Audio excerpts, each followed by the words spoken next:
guys. The attendance tonight was 17,907, sold out. Highest attended UFC event in UK history. The gate was 6.72 million, arena gate record. The bonuses are 100,000 for parking. Aspinall gets 100, and Patty gets 200.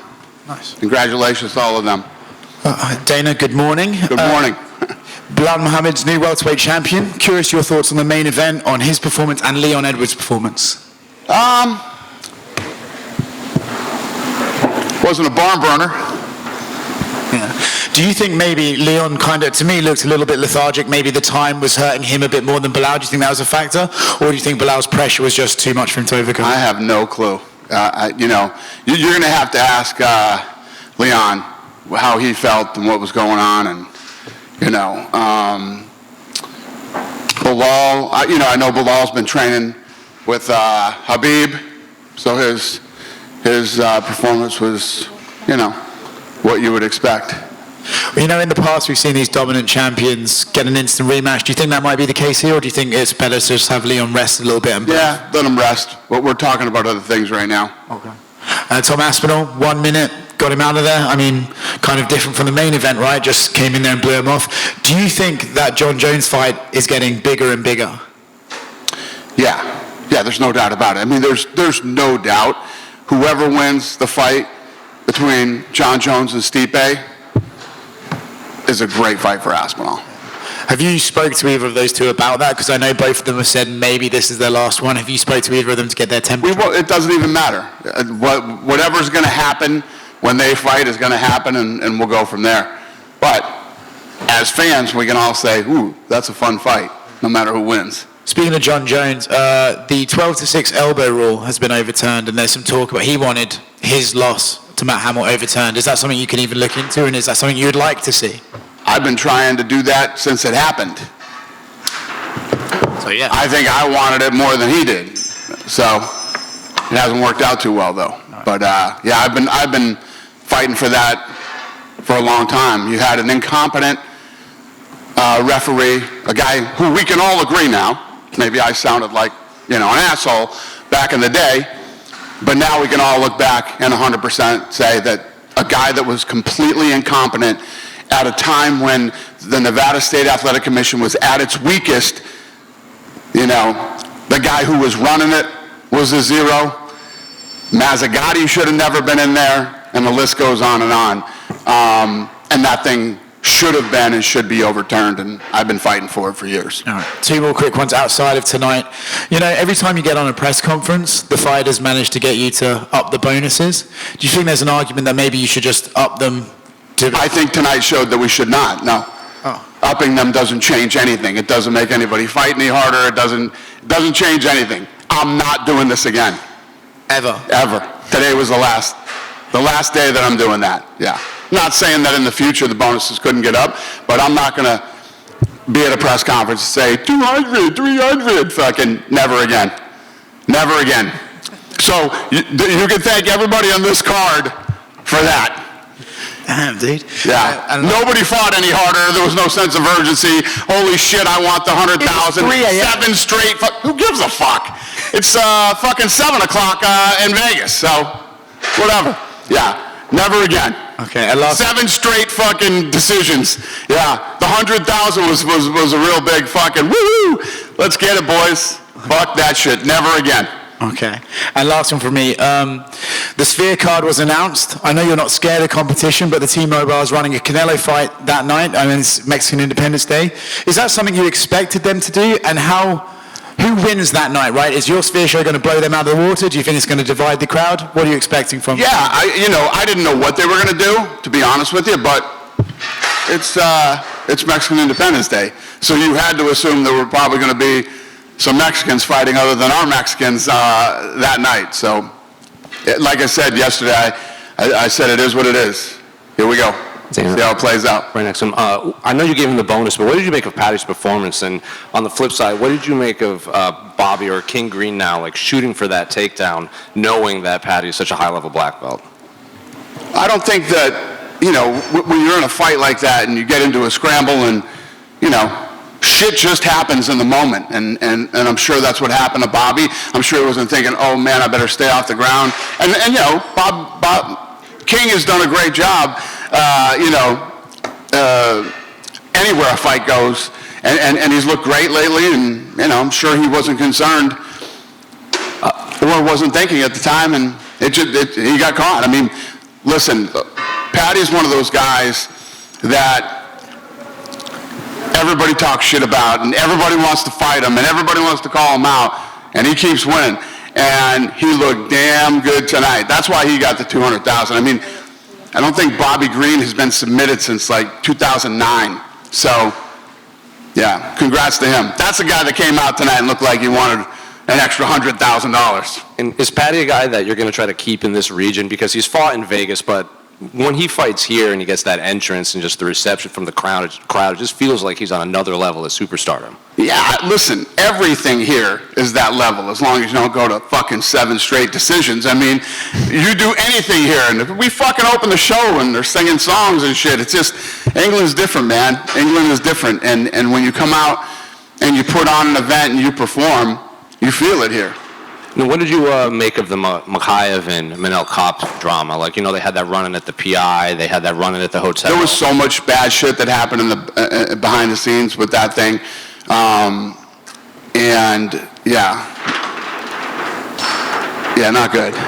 Mokaev said that his contract is up, and he made this interesting remark that said someone at the UFC told him to stop shooting for these takedowns so much, and maybe he'll get this contract that he wants. Is that true, and do you think he'll bring him back? Yeah, that's what we tell guys. We tell guys how to fight and tell them we've been doing this for a long fucking time. I'm sure one of the matchmakers probably said something to him or whatever, but yeah, the matchmakers aren't big fans of his for many different reasons, and not just take. There's a lot of people who shoot takedowns in this business. You know, a lot of guys that fight with that type of style, but it's a lot more than just that. But Mokaev is the guy that you'd want to bring back to the UFC because he said his contract is totally done now. Yeah, he is. He's under contract. He's not under contract anymore. Okay, but would you be interested in keeping him around in the fall? I think the PFL is going to get a great undefeated guy. Really? Good luck to him. Yeah. And what about Manel? Because we saw even before the fight even started, he was trying to run it. Muhammad Mokaev, the security had to get in there before the first bell even rang. Yeah, because just so much dumb shit is happening. I mean, we couldn't even have a face-off. But it was one of those typical kind of fights. We've all seen this before over the years. Oh, I can't wait to get to you. I can't wait to get to you. Oh, I'm going to fucking kill you. And then 5 minutes and they don't do anything for the first 5 minutes of the fight. I mean, it's just, we kind of figured that's how that fight would go. It's, historically, that's how they go. And the last one on this, when you said the PFL is going to get an undefeated fighter, is that his fighting style? Is that he's asking for too much money? None of the above. Listen, for whatever reason, listen, the stuff that played out here over the last several months that started at the PI and other stories of this breaking out, plus many other things. These guys don't want to re-sign him. And then last one for me, unrelated to this fight, Ilya Topuria tweeted that something along the lines of looks like the UFC is forcing him to take the fight. Obviously, we're assuming it's Max Holloway. Is there any update on that fight and when it could be? That we're doing what? Ilya tweeted something along the lines of it looks like the UFC is finally forcing him to take the fight, and we all assume he's referring to Max Holloway.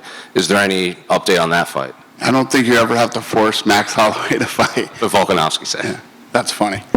One from me, regarding Paddy Pimblett, obviously we've touched on him a little bit. There were so many detractors saying he'd never even make the top 15. Why do you think he's so underestimated?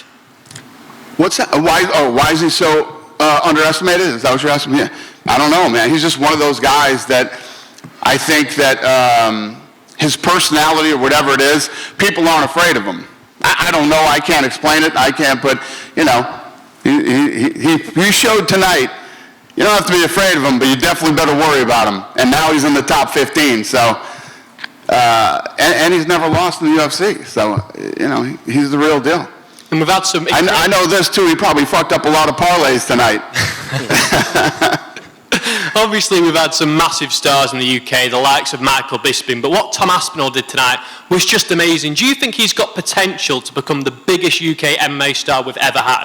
He's different, man. For a heavyweight, the speed, explosiveness, the way that guy moves, and power, 100% finish rate. Yeah, he's a bad boy.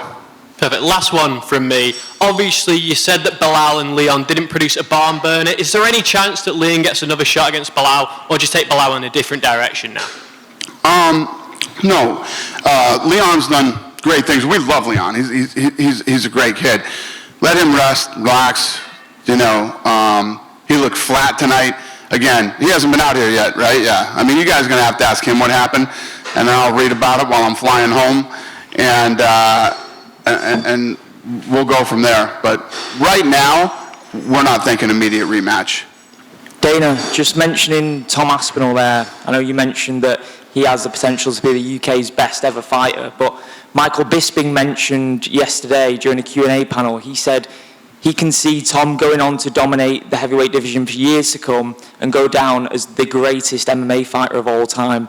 Do you see him capable of achieving that?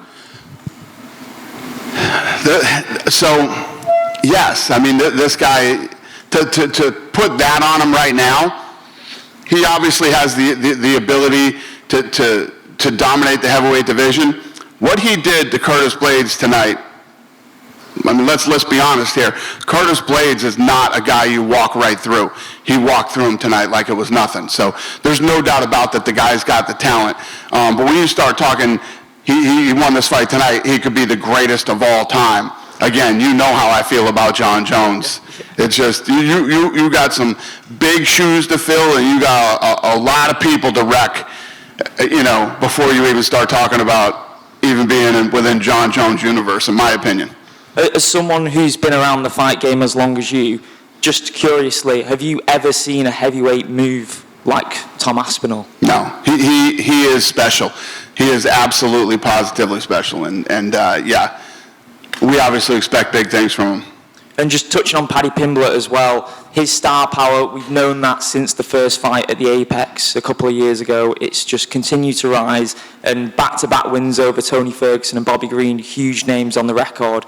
Could you see him main eventing a fight night over here potentially next year?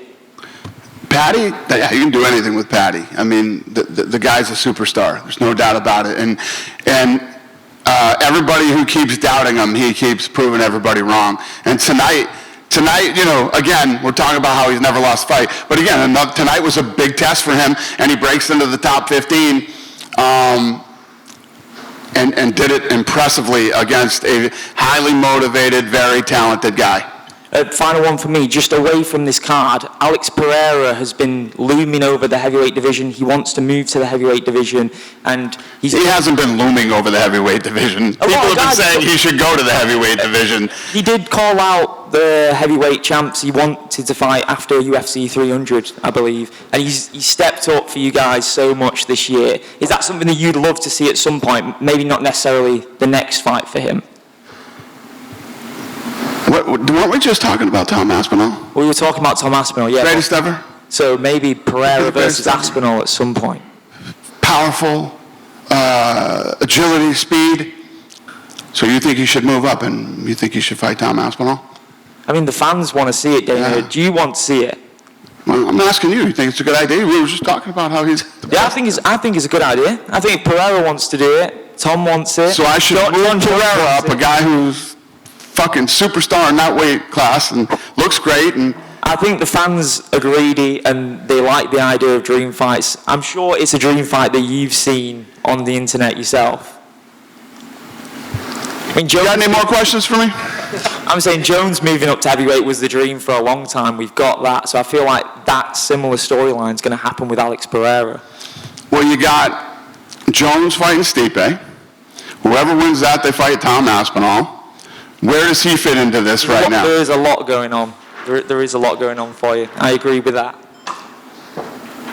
Anybody else? Yeah, Dana down here to your left. Yeah, go ahead. All right, I'll go. Go ahead. I got you next. You talked about Aspinall obviously potentially fighting John. That's John and Stipe are is November. John keeps saying November 9th. Is there any possibility that Aspinall could be the backup for that fight? 100%. We'd be insane not to make him the backup for that fight. And do you think that performance, well, John is at the stage of his career where he only wants to take fights that really get his competitive juices flowing. Do you think that type of performance there from Tom Aspinall would potentially get him to shell potential? Listen, John Jones is no dummy. John Jones, has a very high fight IQ. He knows what Aspinall's got and what he's about. I think that we're going to have to see what happens with this fight with Stipe, see where John's head is, or if Stipe wins, see where his head is, and let's see what they want to do. Is it their last fight? Are they going to retire? I think that if Stipe wins, he probably will. But I think if John Jones wins, I think that I just think that competitive spirit that he has and his desire to prove to the world that he's the best, especially when people are saying he could be, possibly the best ever. I think that's the kind of shit that fires John Jones up. Would you be a bit pissed if either him or Stipe did call it a day afterwards? What? Would you be a bit pissed or a bit sad that they call it a day after that fight? I'm sorry, I didn't understand one word. It's after retire. That's right. Retire if he retires? Yeah. If both retire? Oh, fucking that'll suck. That'll suck. I don't know what we'll do if that happens. I guess then, my guy, there we go. He slides right in and the world is happy. Thank you. You've said yourself several occasions UK fans do it differently. Is there any chance that we get to see you here more than once a year? Because I know that I'd enjoy it and everyone else would. Yeah, listen, guys, I say this all the time. When we first got into this, when I say we, Lorenzo and I, the United States, the UK, and Mexico were very important to us. And now we have a heavyweight champion from the UK. You know what I mean? It's a big deal. So it was important to me to come back to Manchester to do this fight. I wanted this. We were talking about all these other places to put this fight on, and I was like, oh, hell no. This fight needs to be done in England. And new arena was here, and timing was perfect, and here we are. So my long-winded answer is yes. Any chance we can have it at a normal time, please? Probably not. Unfortunately. Dana, Yeah. right here. When you have success like this in the UK, in France, does that encourage you to look at more European cities or countries, Germany, Spain, stuff like that? Well, we always do. I mean, we've done fights in Germany. We haven't in Spain, but we're working on it. I would have done one in Spain already, but the venues are all backed up, so we couldn't get a venue. But the answer is yes. I mean, listen, we're now that we've come out of COVID, we're traveling the fight nights more now, and we're getting the pay-per-views around. We were hitting the same spots for a while there because of all the madness that was going on in the world at the time. But we're back. We're back on hitting as many places as we can in a year. And I don't know if you saw, but it went a little viral on the internet. Something happened on the broadcast where Ben Roethlisberger, a graphic of Ben Roethlisberger got popped up in the middle of the event, and just how nutty is saw that? And I guess ESPN was having all kinds of problems tonight, technically, with audio and graphics, and NFL graphics were popping up, and I heard about it, but I don't know why. But it was an ESPN issue. And what were you surprised with an event that happens at this time of night, that the English crowd was so loud and so passionate, singing their songs and everything? No, this is England, man. This is what it's like. That's why I wanted to come here with this fight. And that's why I was telling this guy over here we're going to come here more. This place is special. It's different. I tell everybody in the States, if you've never been to England for a fight, you got to go. Thank you. Thank you. Hey, how are you? Go ahead. I'm sorry, just one from me. Nick Diaz was supposed to fight next week, and it said he was out because of travel issues. What happened exactly with him? I have no idea. Is the plan to have the fight with Luke rebooked? Because I spoke to Luke and he said that's what he hopes. Me too.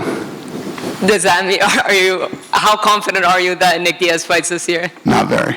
Thank you. Thank you. Dana, I'm curious on your opinion on Leon Edwards versus, just here at the back. Yep, go ahead. Leon Edwards versus Ian Gary. Obviously, Ian was kicked out of Leon's gym. There's a bit of a storyline there, and now Leon isn't the champion. I'm wondering if you're interested in that fight. I wasn't until you just mentioned it. Sounds good. Cheers. Thank you, sir. One from me, Dana.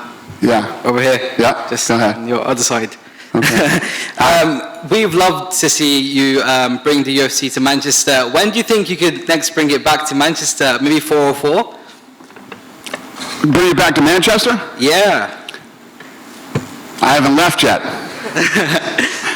And is there any team that you'll be supporting, City or United, in the next EPL season? Sure. Which one? Manchester. Okay. I don't know anything about that stuff, but I hope Manchester wins.